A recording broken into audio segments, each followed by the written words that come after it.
supportahan din po ninyo si Kalingap Tony. Siya po yung mga kasama ni Kuya Bal. Supportahan po natin po. Kalingap Tony po. Salamat.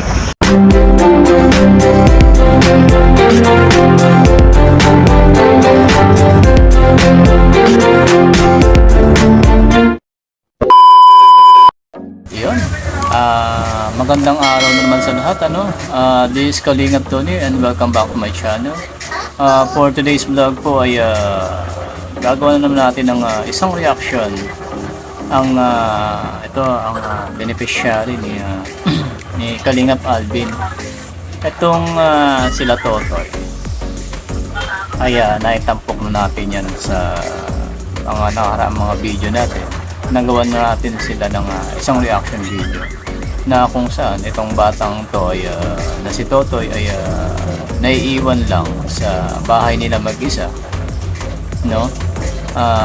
Ang tatay niya ay naghahanap buhay, no? Itong tatay niya ay si Kuya Michael.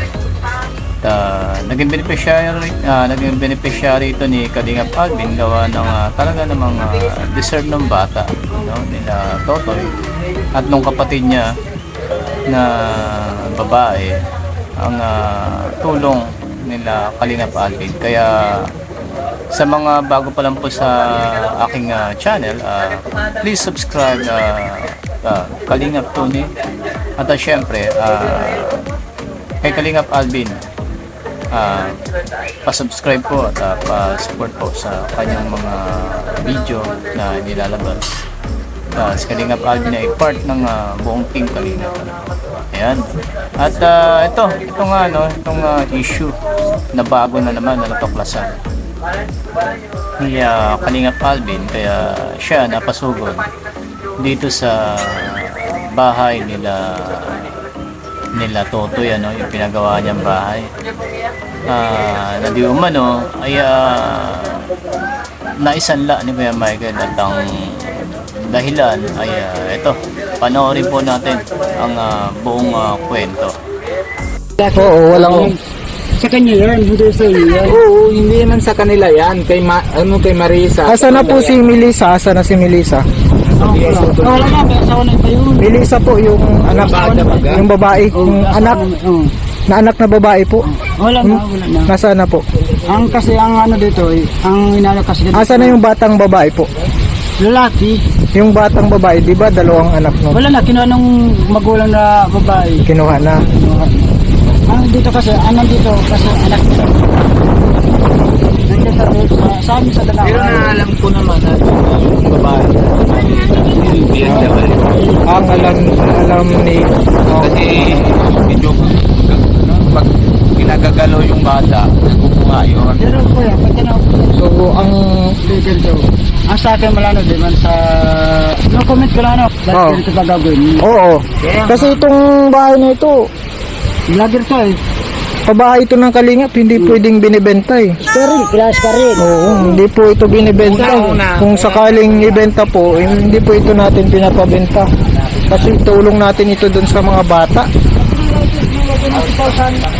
Ayan po. Pero kuya, may kapatid na kasi nga. Hindi mo pag sa bigyan na. Yan po mga Kalingap po. Medyo malungkot na ang bahay. Ang dami pa pong ininuman. Oh. Medyo nasira na po talaga yung buhay ni Kuya Michael.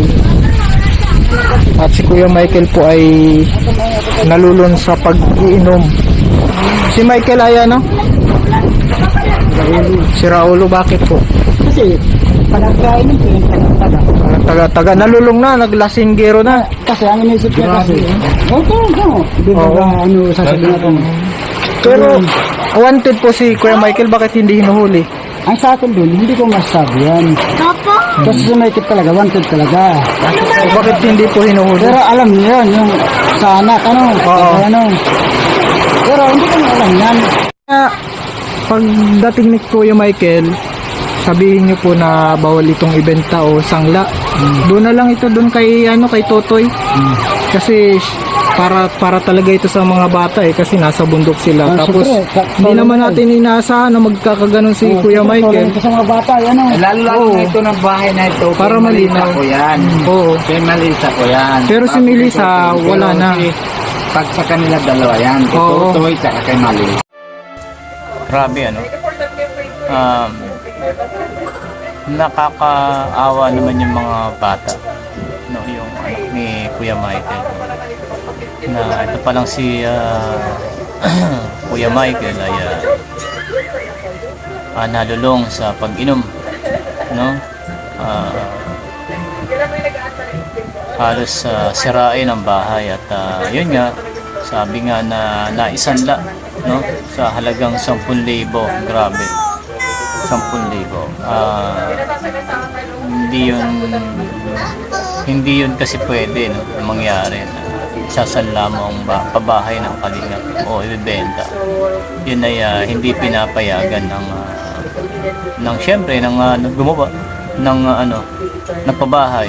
Sino ba naman papayag na isanla o ibenta mo yung bahay na ikaw ang nag-provide para sa kanila. Kumbaga parang ginawan mo nga sila ng bahay dahil nakakaawa sila, no. Tapos ngayon, 'di ba? Kumbaga sa part nila Kalingap Alvin ay nakakasama nga naman ang loob na ginawa ng isang beneficiary. At ang mas matindi pa diyan ay yung issue na itong si Kuya Michael ay ginalaw yung kanyang anak na babae. At base naman doon sa nakausap ni Kalingap Alvin, medyo parang lasing din si yung si kuya na nakausap nila. Parang lasing din at hindi naman basta-basta pwede mong paniwalaan na kaya wanted daw si Kuya Michael. Kaya itong confirmation na nanggaling sa source ni Kuya Alvin, ni Kalingap Alvin, ay mukhang matutuldukan at ito panoorin natin yung yung live ni Kalingap Alvin, no, sa issue na to, kung gaano ba katotoo o hindi. Tara, panoorin natin. Ngayon po, sasabihin natin na may sa ating mga galing sa ating mga reliable source patungkol po dun sa kalagayan ni Melissa at ni Totoy. Ayan mga kalingap yung yung pag-uusapan natin ngayong gabi. At medyo lang po tayo, parang loading lang. Hindi ko po alam kung bakit ganito yung signal natin. Oops, na medyo na pa yung cellphone natin. Medyo na pa. Ayusin lang po natin, pasensya na at ito na po, pag-uusapan natin yung dapat natin pag-usapan. Isa sa nakaka-disappoint po na pangyayari sa ating tinulungan at mula sila sa bundok. Yan, kilala naman po natin na sina Kuya Michael. Ayan po, nung una pumunta kaming bundok, na tagpuan namin si Totoy, and then naawa kami kasi yung bata walang halos makain, ang mga pagkain lang yung mga ng bundok, yung mga daga, yung mga ganon, yung mga kinakain ng bata. Kilala namin si Kuya Michael, awa kami dun sa bata, dalawang bata, kasama po si Melissa. So nag-decide kami na ibaba sila from bundok doon po hanggang doon sa malapit sa sa kalsada. At ngayon po mga kalingap, at napabahayan natin sila. Yan, natulungan. Ang malungkot na pangyayari ayon po sa napapagkatiwalaan nating source ay positive po na ginalaw daw po talaga ni Kuya Michael yung nagkaroon ng medical yung bata, and then ayun, ginagalaw talaga yung bata, si Melissa. Kaya po si Melissa ngayon ay nasa DSWD na po si Melissa. Si Kuya Michael, wanted na daw po. Ayon po sa ating mapapagkatiwalaan na source, hinabol na po ito ng mga pulis kaso nakatakas. Nakatakas po kasi ano yun sanay sa bundok si Kuya Michael kasi galing siya doon sa bundok. Ayun po, nakatakas po si Kuya Michael. Ngayon, malaya po si Kuya Michael. Ayun sa nakapagsabi sa atin, meron daw siyang dalang baril sa hayop, yung baril sa baboy ramok. So siguro kung medyo delikado din ang ganun. Ayon po dun sa ating mapapagkatiwala ang source. And then si Totoy po, siguro nasa kamag-anak si Totoy. At saka isa pa sa at talagang nakakadismaya po sa pangyayaring yun ay isinangla po yung yung bahay o isasangla. Hinarangan natin na hindi pwedeng isangla yan kasi hindi naman niya talaga tunay na pag-aari yan. Yung lupa pinakiusap lang doon sa may-ari na ayun, dahil nga papabahay ng Kalinga, pumayag naman yung may-ari ng lupa na doon sila tirikan ng bahay. Ayun po. Tapos ngayon, yung bahay na pinagawa natin para pong naging pugad ng inuman. Naging pugad ng inuman, naging lugar kung gumawa ng krimen. Kasi naggalaw daw po talaga si Melissa Kaya nakakaawa po yung bata. Kaya ngayon si Kuya Mike malaya pa rin, hindi pa po nahuhuli. Kaya pakiusap po natin kay Kuya Michael, pagbayaran na lang natin yung nagawa natin yung pagkakamali. Pagbayaran natin, sumuko na lang doon sa pulis kasi kung nagawa ka ng kasalanan sa sarili mong anak, sumuko na lang. Kasi medyo po talaga hindi namin lubos akalain na magagawa po yun ni Kuya Michael. Na napaka-sweet naman nung kasamahan nila, nakikita naman namin. Tapos may ganun pala. Mga kalingap. May ganun po palang pangyayari na nangyari. Na hindi po na ni Kuya Michael yung kanyang sarili. Hindi na nakontrol. Dahil po daw yan sa pag-iinom. Nalulong si Kuya Michael sa pag-iinom. Kaya po yun yung nangyari. Ni-rape yung sariling anak. Grabe naman ang ginawa. O ganun po. Kasi si Melissa po ay kasalukuyang nasa DSWD na. Doon na po. At yun, nakakagulat. Sa tingin ko, opinion ko, itong si Kuya Michael ay hindi lang ito basta umiinom lang. Hindi lang ito basta lulong para gawin mo sa anak mo yan. At kumpirmado na wanted nga si Kuya Michael dahil sa kasong panggagahasa dito sa anak niya. Grabe ilang taon lang yung bata tapos ni-rape mo sa sarili mo pang anak. Tingin ko hindi lang basta na yan lulong sa alak, kasi hindi yan basta kayang gawin ng isang lasing lang. Hindi kaya yan.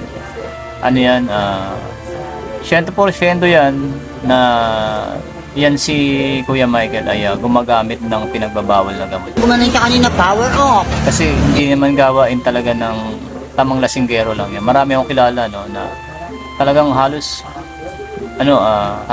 ikamatay na nila ang pag-inom dahil sa sobrang talamak nila, sobrang alcoholic. Pero hindi ko nabalitaan na gumawa ng gano'n, lalo sa sarili mong anak. Kung ibang tao nga, parang hindi pa rin magagawa yon dahil syempre alam mong kasalanan pa rin yung kahit lasing ka. Maaring may nakagawa pero yun yan, hindi yung sarili mong dugo. Yung anak mo na bata pa na, di ba, halos hindi pa nga yun, hindi pa yun padalagita talagang bata pa. At yun ano, tama naman si Kalingap Alvin na Kuya Michael, sumuko ka na lang kasi wala ka rin naman pupuntahan ano. Dahil liliit lang ng liliit ang mundo at tama lang na pagbayaran mo yan lahat ng mga ginawa mo sa anak mo. No? At yun, panawagan din para sa mga makakapanood ng vlog na ito, ng reaction video na to. Po, ang itsura ni Kuya Michael At kung gusto niyo po ng confirmation ay paulit-ulit niyo po panoorin yung mga video kay Kalingap Alvin para makilala niyo nung si Kuya Michael. At kayo na rin mismo ang makapagturo kung nasaan to si Kuya Michael para syempre pagbayaran niya to mga ginawa niya dun sa anak niya na bata. No? At yan, kontakin nyo lang po sila Kalingap Alvin para makapagbigay ng impormasyon kung nasa saan tong si Kuya Michael dahil ang nakakatakot pang araw dito ay mayroon daw tong baril na pang meron daw tong armas na pang bundok pang bundok ba yun, mga pambukid, mga pamana, mga pangpana o pang hunt ng mga hayop. At yun, grabe yung nangyari na to sa isang beneficiary talagang karumal-dumal yung ginawa niya. Medyo sayang, hindi pala medyo, talagang sayang yung naitulong ni Kalingap Alvin dito sa pamilya na to kasi dapat yung bata ang may kinabang parang anong nangyari pinakinabangan ng tatay hindi ng mga bata. At yun nga, sa sobrang nakita ni Kuya Michael yung potential na pagkakaroon nila ng tumutulong sa kanila ay nalulong naman sa alak, kaya hindi mo rin naman masisi itong mga tao na concern, Siyempre magsusumbong din naman talaga magsasabi sa tumutulong. Kaya yun, sa mga nakapanood ng istorya nito ni Totoy ay balikan niyo po sa may YouTube channel ni Kalingap Alvin, At syempre kung di ka ba nakasubscribe sa channel niya, i-subscribe mo na since nandiyan ka na rin sa channel niya. Huwag mo lang basta panoorin, mag-like ka rin. At syempre dito sa aking YouTube channel huwag mo rin kalimutang mag-subscribe kung napadaan na rin sa iyo to. Ay mag-like ka na rin at mag-iwan ka ng konting komento mo kung taga saan ka at kung nagustuhan mo itong reaction video na ginagawa ko. At yun, syempre huwag natin kalimutan yung founder ng Kalingap na si Kuya Bal Santos Matubang, si Ate Edna Vlogs at si Kalingap Rob. Pa-subscribe po at pa-support din po lahat ng mga videos nila at huwag po tayo magsawang panoorin ang lahat ng mga upload ng buong Team Kalingap at lahat ng mga charity vloggers sa buong Pilipinas. At yun po, yun lang po ang ating reaction video para sa araw na to at mag-ingat po ang lahat. Magandang gabi po, magandang araw po sa lahat. God bless you po. Bye bye.